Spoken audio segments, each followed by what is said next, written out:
Hi, everybody. Welcome and thank you for joining us for the Self-Directed IRA Saturday. My name is Zach Wilson. I'm one of the IRA specialists here at Quest Trust Company.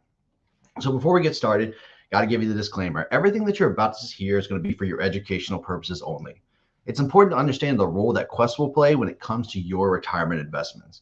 We're here really to facilitate any transactions that you could want to do within your IRA, as well as offer as many resources and as much education as we can to both our clients and investors. But that being said, Quest does not offer any sort of tax, legal, investment, or structuring advice, nor do we endorse any specific investment. Nope, sorry. So if you're looking to have a consultation, it's important to know where you are on your journey. All right. So at any point, you can always reach out to Quest, schedule something with an IRA specialist, and we can have that conversation with you. All right. So please take advantage of all the resources that we can offer. Right. Check out our YouTube channel. All right. Check out our education center on our website to be sure you're getting all the information you need to find your niche investment. All right. And so once you feel comfortable with that, well, the deal's not going to make itself happen. All right. So then take advantage of the networking opportunities that we have, right? Come to our socials, check out the Saturday classes, check out the Tuesday classes that we have. Really take advantage of all those networking opportunities to make sure you're connecting with the people that can make your deals happen. And be sure to take advantage of our flash sale. So starting on Thursday, a flash sale went live where we're going to be waiving all open account fees. So if you're ever on the fence, teetering, oh, should I set it up? Should I not? I don't know. I kind of want to wait. There's no reason not to pull the trigger right now because you're going to be able to set that account up for free and then have time to decide whether or not you want to move forward with it. Keep in mind, if you decide not to, it's as simple as sending an email over to us and saying, you know, guys, I decided against it. I'm going to go ahead and close this account. We don't have any sort of account termination fee. So take advantage of it, set that account up, and get the infrastructure ready for your investments. Also, don't forget about our gold family opportunities, right? So if you have your family, let's say you, your spouse, your children, all of you guys have accounts, you got multiple accounts, all of those accounts are actively investing, fees can start to play a factor, right? Those fees start to add up. At some point, you should check out our gold family experience. How it's going to work is you can have all of those accounts set up. You pay a one-time fee, an annual fee. From there, you get 10 free accounts. You get concierge service from our gold family team. You're going to get a special promotion specifically for our gold family clients. Also, we'll have account reminders, and we have private events exclusively for our gold family attendees. So be sure to check that out. If it's something, like I said, if your fees are really eating up your account, you're trying to waive or figure out what's the best route, maybe the gold family package is the right route for you. Also, coming up is our QuestCon Live. So make sure you have it in your calendars. We did move it back to November 17th. So it's going to be November 17th from 9 a.m. to 4 p.m. And we're going to be addressing all types of alternative assets. And what we wanted to do is we really wanted to highlight the women in our industry that are industry leaders and innovators in their niche investments. So we're going to have speakers like Alyssa Hoggett. We're going to have Jasmine Willow coming out, talking about the investments that they've seen. We're going to take a look at the past, see how things have gone up to this point, what's been changing. And then we're going to look to the future and see what those changes are going to affect. Our strategy is going to be different. Our asset class is going to be treated differently. So what role are they going to play in your portfolio? Come join us. It's going to be a completely free event that you get to register for. So join us on November 17th. And save the date for our Quest Expo, June 27th through the 29th, 2024. We took a year off, and the reason is because we wanted to be sure we could offer the biggest experience yet. This is going to be our largest expo to date. It's going to be in Irving, Texas. And if you see that building in the background, that's actually the building that it's going to be in. So scan the QR codes, stay up to date as we get speakers coming out, right? Once we get a lineup together, we're going to let you know what topics specifically are going to be covered. But I promise you, this is going to be the biggest event that we've ever hosted. All right, so we're going to go over just about everything you can think of when it comes to alternative assets, both within your IRA and outside of your IRA. We realize that not everyone has their IRA that they're investing with, but we still want to offer value to those clients as well. So speaking of alternative assets, I'm excited about this class today. The reason is because whenever someone's getting into alternative assets, specifically real estate investments, kind of the first thing that always comes up, is going to be, oh, I'm going to do fix and flips, or I'm going to buy rental properties. Not many people realize the type of creative asset classes that you can invest into. I think one of the lesser known ones is going to be tax lien sales. So here today to talk about navigating the current landscape for Texas tax sales is Arnie Abramson. Arnie, there? Yes, I am. Perfect. So without further ado, I'm going to give you the floor. All right. Thank you so much. Okay. I guess you can see the screen and we're ready to go. And there are a lot of questions that will come up, so feel free. I love questions, and I kind of have a motto. I said, there are no dumb questions, just dumb answers, and we hope not to give you any of those. So here we go. First of all, I want to do a quick review of the basics. What is a tax sale in Texas? Well, it's a real estate foreclosure sale for unpaid property taxes from the government. Now, that not to be confused with the bank foreclosure or mortgage foreclosure, or sometimes they're called many other things, because that's where the property is foreclosed on because they didn't make their mortgage payments. Those are two separate, different situations. And every state now has their own system, especially for tax sales. About half the states are what we call tax lien states. What that means is that the taxes that they owe, that they're behind in, that's a lien. It's a tax lien. And that lien is what is sold at those auctions. And the buyer now owns that lien, and the people who owe the money can now pay him their taxes and the interest. And if they don't, then that person who bought that lien has to go and foreclose to get his payment. That's a tax lien state. By the way, that's not Texas. Okay. The tax deed state is what Texas is, and that's where at the same auction the property is sold, not the lien. Remember, in the tax lien state, they're borrowing, they're buying that lien. It's like buying a bond. It's debt. But in Texas, it's a tax deed state, and the property is what's sold, so you're buying the asset. You're not buying the debt, you're buying the asset. And because the amount that you pay for that pays off the lien, and then you own the property. It is a foreclosure sale. And the owner has full rights of ownership. He is the owner.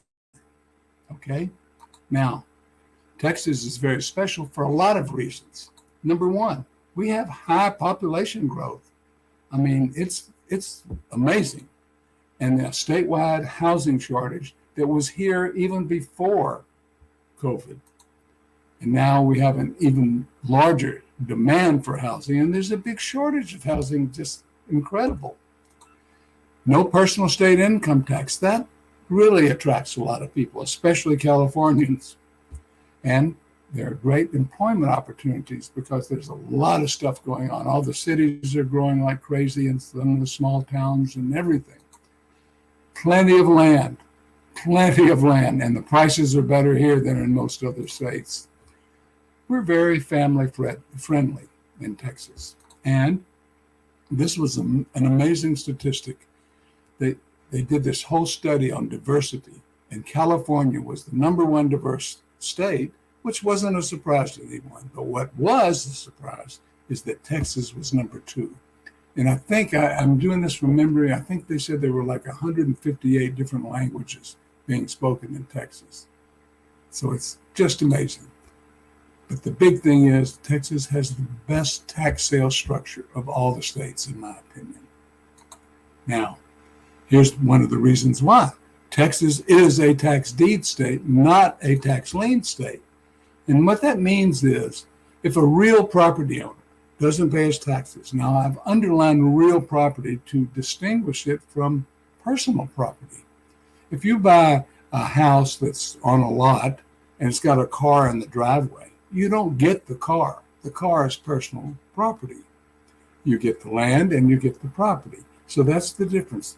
The real estate is the real property and the car is personal property. I bring this up because under Texas law, my understanding, I'm not an attorney, you can always ask Quincy, of course, but in Texas, a mobile home or a manufactured home, unless they take steps to declare it as a real property, it is automatically in Texas personal property. And that means if they haven't done that, and you buy a property and it's got a manufactured or mobile home on it, you don't get that. You just get the land. And you may have to pay somebody to move it. So that's one of the things you need to know about is if it's a mobile or a manufactured home on the property, you need to find out whether or not it is personal or real property. Now, secondly, the county or another taxing unit or taxing entity, as we call them, files the lawsuit to collect the unpaid taxes. Now, I'm bringing this up because it's always prudent of you to look to see who is doing the suing, because it could say Harris County versus so-and-so. Well, that's different from if it said Harris County et al. Is doing the suing, because the et al. Kind of, that's Latin for and others. It kind of means that it probably includes all of the other taxing entities, because there are cases where just the county is doing the suing, and you buy the property and then find out you still have to pay the taxes to the school district or to some other taxing entity that wasn't included in the lawsuit.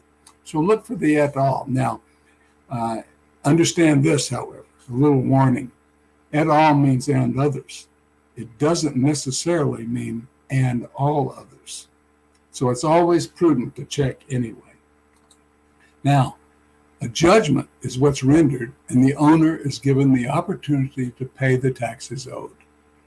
Now, this is very, very important, because if someone who is entitled to has some ownership interest in the property is not notified and given an opportunity to pay, they have 2 years in which they can contest the sale. And if they win that contesting, it undoes the sale. So this is very important. And a little later, I may mention it again. So keep that in mind. Now, if the back taxes are not paid, the property itself is what held by the taxing unit, right? And the property is sold at the auction. And that's different from the tax lien states. Okay? Now, the old owner has no rights. The guy who lost the property has no rights except the right to redeem the property. Now, what does that mean? Redemption has different meanings, not even counting the biblical use. But even in the real estate, there are two different meanings.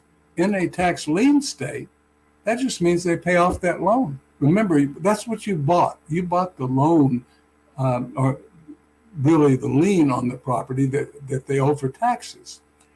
And that's what you bought. And if they redeem it, that just means they pay you off.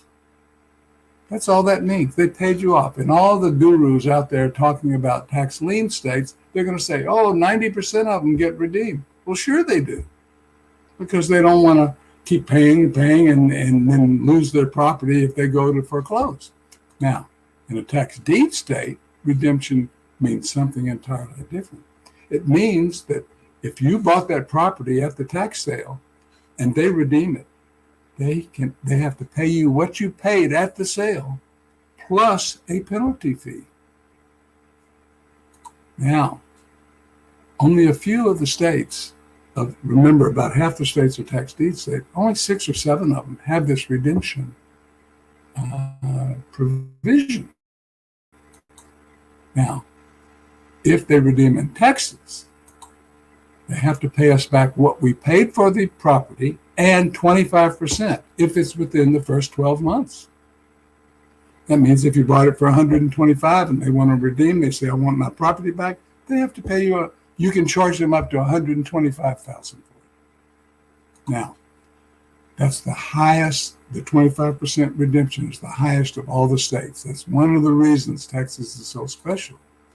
And it's not an interest rate, it's a penalty fee. So it's not prorated. That means that you would get the cost plus that 25%, even if it was redeemed 2 days after you bought it at the tax sale. And it also could include any repairs and upkeep costs necessary, as long as, and these are in capital letters for a reason, to maintain, preserve, and safekeep the property, plus the 25% on that as well. The reason they're in caps is that's right from the property code in Texas. And here's the difference. Let's suppose that you have a property and you go and you buy it, and you take a Formica countertop and change it to granite. Well, that's not to maintain, preserve, and safekeep the property. That's an upgrade. So that would not be included in this. But if there's a hole in the roof and you fix it, that's to safekeep the property. Even insurance premiums are to maintain, preserve, and safekeep the property. In any of those things, they have to pay you back what you spent for that while you owned it, plus the 25% penalty as well. And if it's redeemed in the second year, it goes to 50%. Now, that kind of begs the question, how long is the redemption period? Here's the answer. It depends. It depends on whether or not it has an exemption. In other words, it's 180 days unless it has a homestead exemption. Now, I'm not saying unless it's a homestead. They must have that exemption with the appraisal district, and it must have been in effect prior to the auction, and maybe even prior to the notice of the auction, or an agricultural exemption. And that's only going to pretty much depend, be related to farmland. And the third one is a severed mineral right. Now, that's something relatively new in the tax sales the last several years.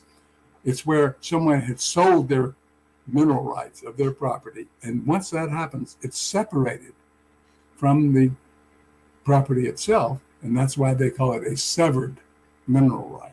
You don't get any claims on the property, just the mineral rights. And under any one of these cases, the homestead exemption, ag exemption, the severed mineral right, it's a 2-year redemption period. And remember, in the second year, that 25% goes to 50%. Another reason, Texas has monthly auctions. Well, some states only have one a year. I think Mississippi and Oklahoma, for example, only have one sale a year. We have them every month. Every month.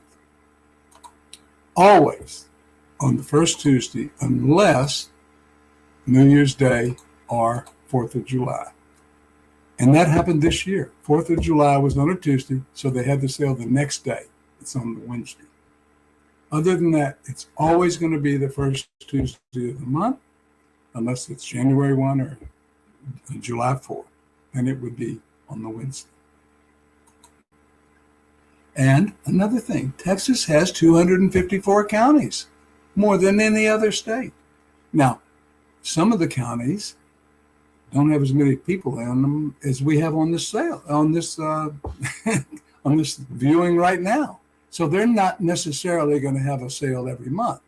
But in a given month, every tax sale, there'll be between 40 and 90 counties having an auction. Usually 1,000 to 2,000 properties. Right now, for the sale that's coming up this coming Tuesday, day after Labor Day, I think there are right around 70 counties that have put out that they are having a sale, and somewhere between 12 and 1,800 properties already.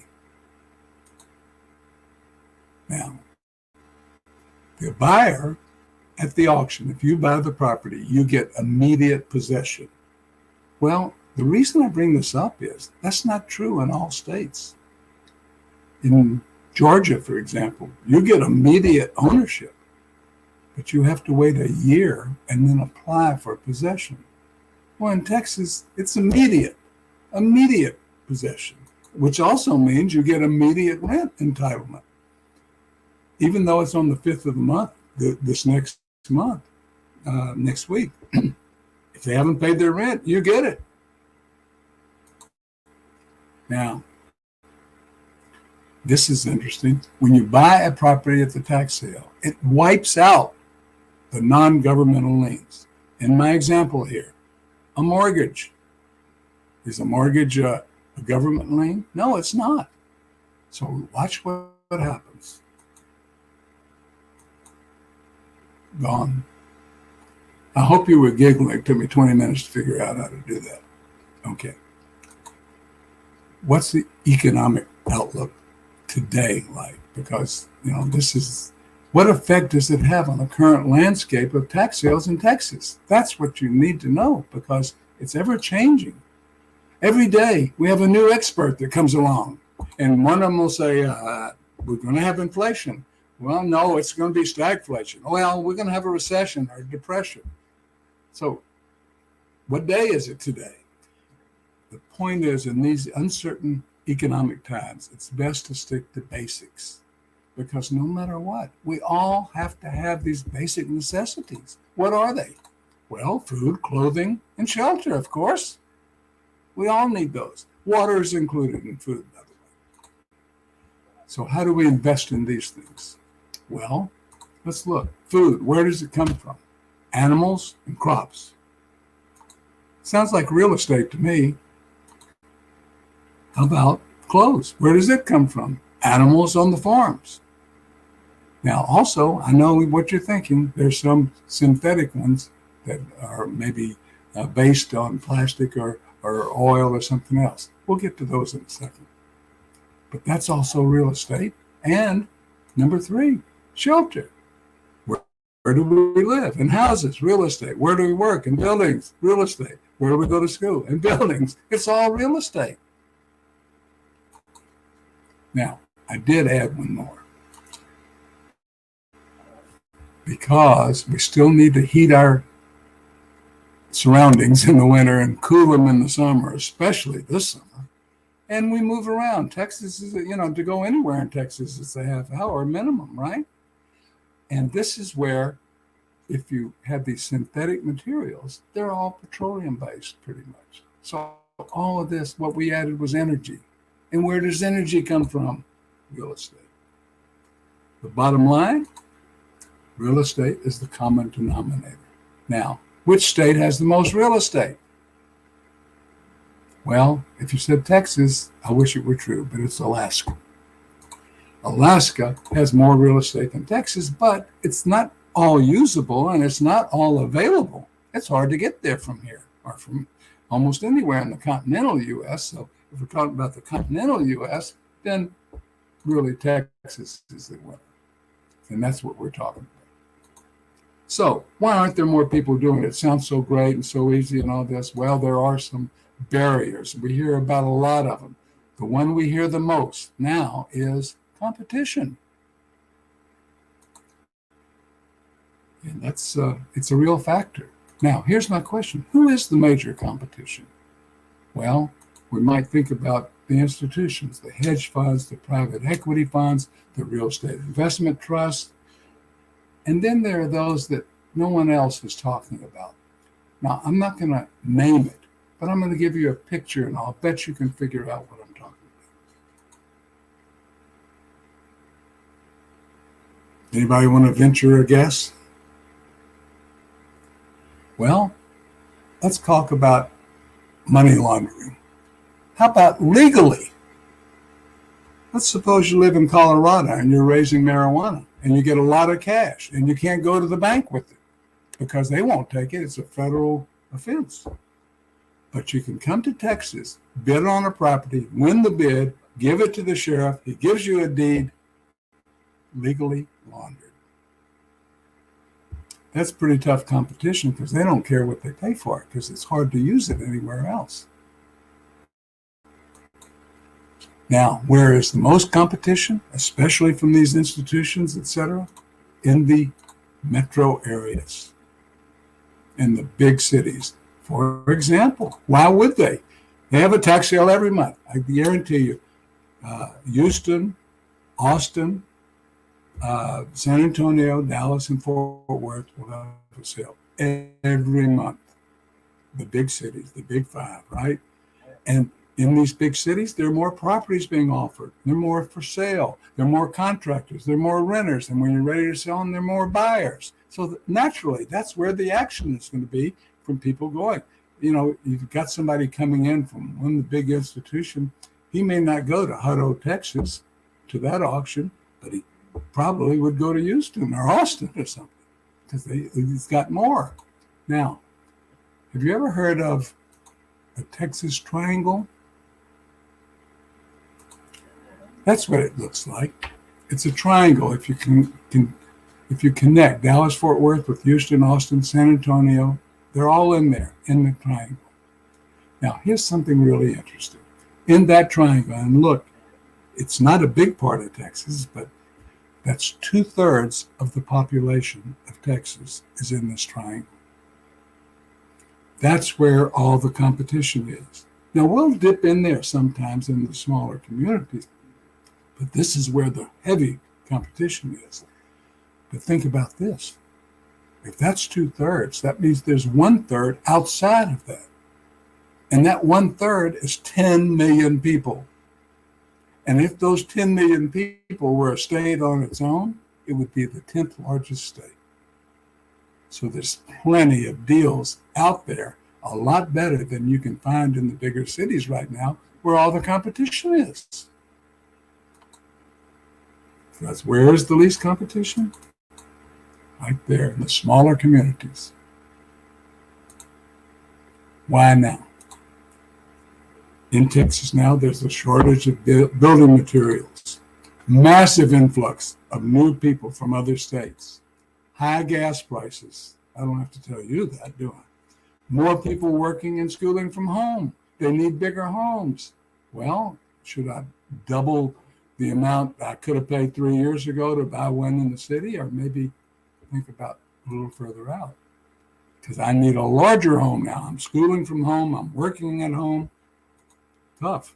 And there are lower prices outside of the big cities. Less competition. The smaller communities are booming and the prices are lower than the big cities. Now, don't take my word for it. Here's a couple examples I just pulled out of the map, looking at the map. Ever hear of a town called Forney, Texas? Not far from Dallas. In the 2000 census, they had 6,000 people roughly. 10 years later, they more than doubled to 14,000. And then almost doubled again in the next 10 years. But in the last 2 years, from 2020 to 2022, 4,000 more people. That's significant.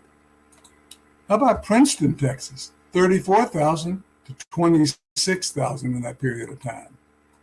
Anna, Hutto, as I mentioned, look at those numbers. These are all small towns. Melissa, 13,000. And here's my beauty. Fate, Texas, 602 people in 2000, 27,000 now. And look what happened. 10 times in that 10-year period, tripled in this 10-year period, and in the last 2 years, 50% increase. You get the idea. What you should be doing is learning about tax sales in Texas.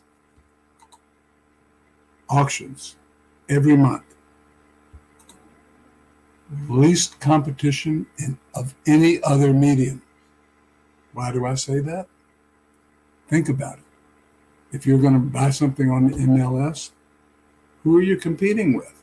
The world. Everybody's got access to the MLS. They've got all the realtors out there. But you might go to an auction and there might be 5 people there. That was before COVID. Might be 10, 20, 30, could be 40, 50.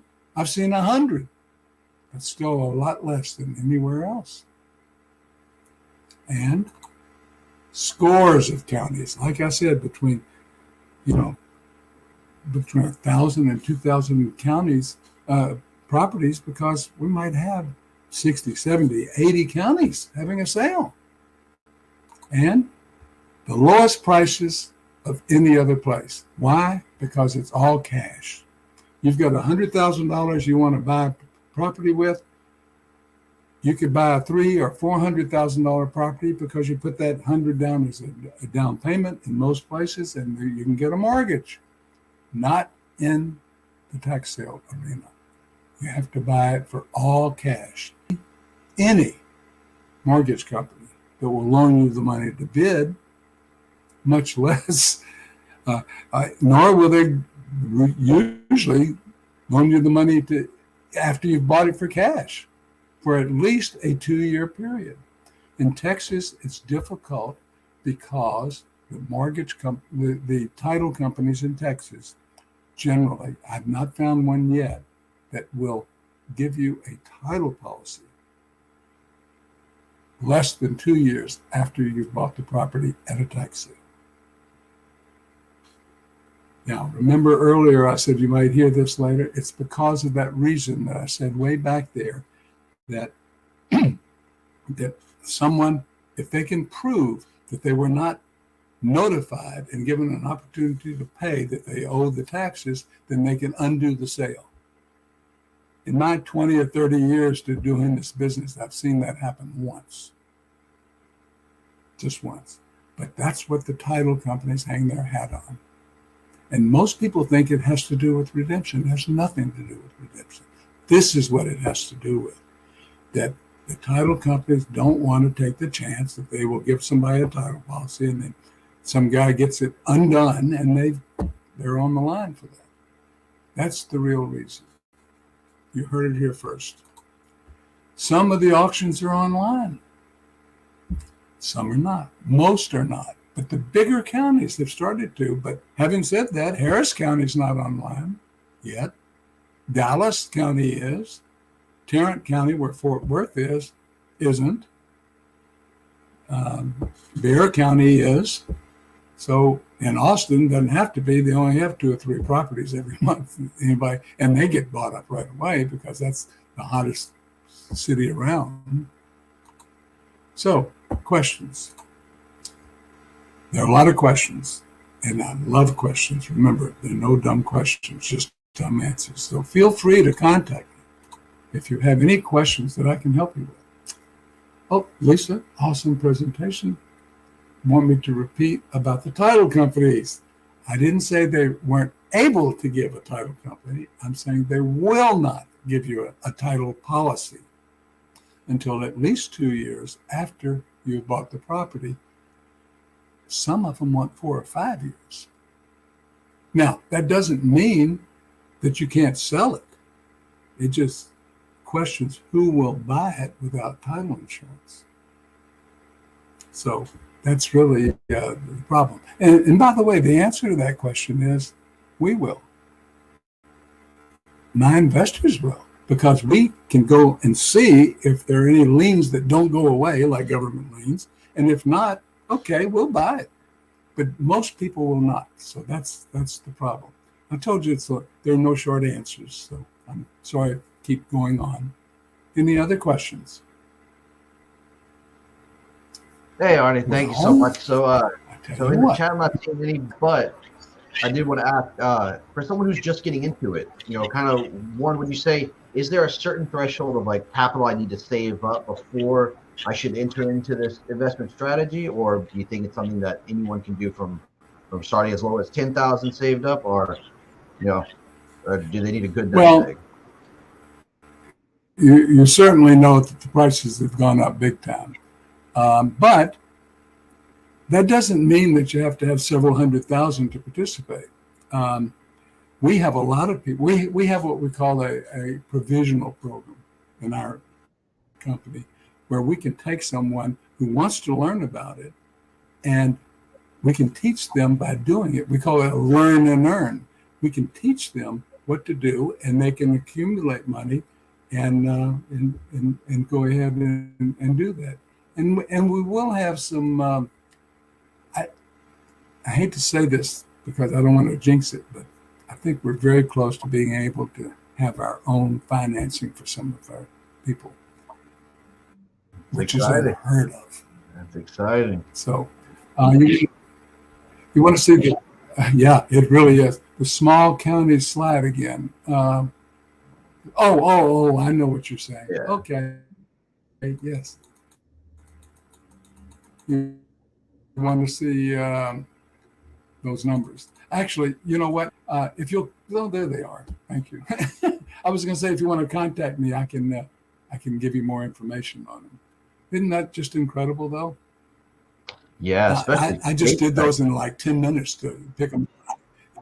Most of them were around Dallas because I'm in that general area compared to, where you guys are. But I did throw Hutto in there. That's very close to Taylor, Texas, which is just outside of Austin. And Taylor hasn't had that kind of growth. But look at Hutto right next to it. Interesting. Yeah, man. What so? I'm sorry. What else? If they were going to get into this, into some of these, these tax lien sales, what are some, I guess, big red flags that you would see that kind of not many people know about, that you've learned about over your years of experience? Wow, what a question. A great one, of course. There are a lot of things. Number one, there are things before you even bid that you need to check. Well, let me show you this. This may help a little bit. One second. Here's kind of an overview of the process involved. Number one, you have to find out which counties are having a sale next month. Well, you don't want to have to call every county to see, are you having a sale? So you have to find a list somewhere. Now, we put one out, and there's no charge for our people who we're working with. And in our situation, we have a spreadsheet on every county that's having a sale. And on each spreadsheet is every property, and the address, what the minimum bid is, and some other info like that, so that saves you a lot of work yourself for doing it. Then once you do that, you have to decide which properties look good enough for you to do a little more digging. For example, you might say, in direct response to your, you might have a property that's got an assessed value of $300,000 and they owe $8,000 in tax. Well, I'm not going to even bother to look at that. I don't think somebody who's got a $300,000 property, they can borrow that much from their mother-in-law, So now I'll keep an eye on it just in case something slips through. Maybe he died and there's no heirs or something, but we're not going to waste time on doing a lot of research on those, type of thing. So that's what else you have to look for. Then once you narrow it down to some of the counties, you want to dig in and get some more details. How many square feet in the house? How many bedrooms? How many baths? What's the size of the lot? That kind of stuff.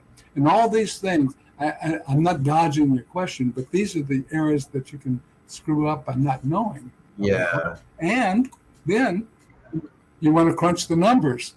If you're going to rent it, okay, well, how much is the rent and what kind of return on that? What's the cash flow? And the current view of the properties. This is the biggest answer to your question. I have had calls from people who say, I bought this property at the auction. It was a great looking house. I went out there after I bought it and there was no house there. I said, what do you mean? Didn't you go look at it first or have somebody take a picture for you? He said, no, I went online and Google had a great picture. I said, well, that picture was 6 years old. So that's the biggest thing. Great question is somebody has to look at the property today. You not only want to know if it's still there, is it occupied, is it vacant? What's the neighborhood like? That type of thing. These are the things. And then learn the rules for the counties that you want to bid in, because every county is its own little kingdom and they have their own way of doing things. And you need to learn. And then you have to go to the auction or go online, and they all have different ways of paying and things like that. And then when you win the bid, of course, you need to claim the property. I'm going to hurry through that because I see some more questions. Gladys, repeat why most auctions are not online. Because they've never been online until the last 2 or 3 or 4 years. A few of them elected to go online because whatever reason, I guess it, they turn them over to something.com or whatever. Why they do it, I don't know. A lot of, honestly, when it started to happen, I thought a bunch of them would, but I think it's not working out as well as they thought, because a lot of them are not doing it. Now, maybe it's because they'd rather have Texans buying the properties than all these institutions. Or maybe they want real people who are going to live in it. I don't know. I can't tell you why. Can the novice compete with the experts? If you have someone to guide you and help you with it, yes. We have people, that's what we're a service company. We don't bid against people. We help investors do this, or do it for them, or teach them to do it themselves, or do just the part that they don't want to do. That's what we're doing. See, I've been doing this for years and years and years. A few years ago, I said, enough of this. I got rid of all the properties that we own, that we were managing and doing all this stuff, and employees. And I said, I want to retire, play a little golf, and hurt my shoulder, couldn't play as much golf. So I started teaching people about tax sales, and it grew into another business. And it's one I love, because this was my first love anyway. That's how I first started getting into it. But yes, you can compete as long as you go through this and have someone to guide you, or learn on your own what you need to do. Sorry about the long answers. No, we like long answers. Do I need to click on this or what? Yeah, I got another one pulled up right there. Is this type of investment? Okay. Is this type of investment a buy and hold opportunity in order to receive? Absolutely. In fact, before COVID came along, we used to tell people, this is the way you should do it. You buy it because you've got to hold it at least 2 years most of the time, until you can get title insurance. So while you've got that 2-year wait, let's have it cash flowing. And that's what you should do. Let's do it that way. Now, since then, we've expanded more, and there are more people buying land now, because there are more people moving in, and the housing shortage, and you really can't flip it unless you're going to flip to someone who understands that they've got some situations with it, or someone who can verify that it's not going to get redeemed, and that kind of thing. The type of investment considered buy and hold. Oh, yeah. Okay, Lisa, what's the ideal amount of cash you think we need to have to be able to successfully buy a non-homestead property at an auction? What are the numbers like? Is it 70 cents? Lisa, great question. I get that question all the time. There is no answer, because every property, if it's a house, it depends. Is it occupied? Is it vacant? Is it torn up? Does it need repairs? How much repairs does it need? If it's land, is it landlocked? I mean, there are all sorts of questions, and there is no formula answer.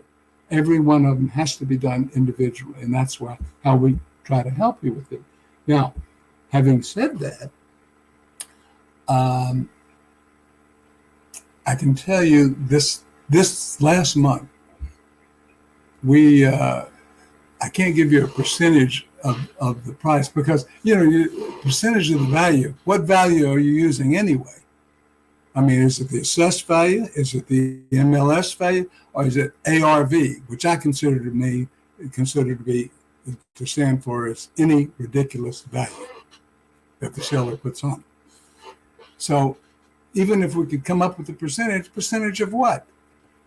Having said that, I know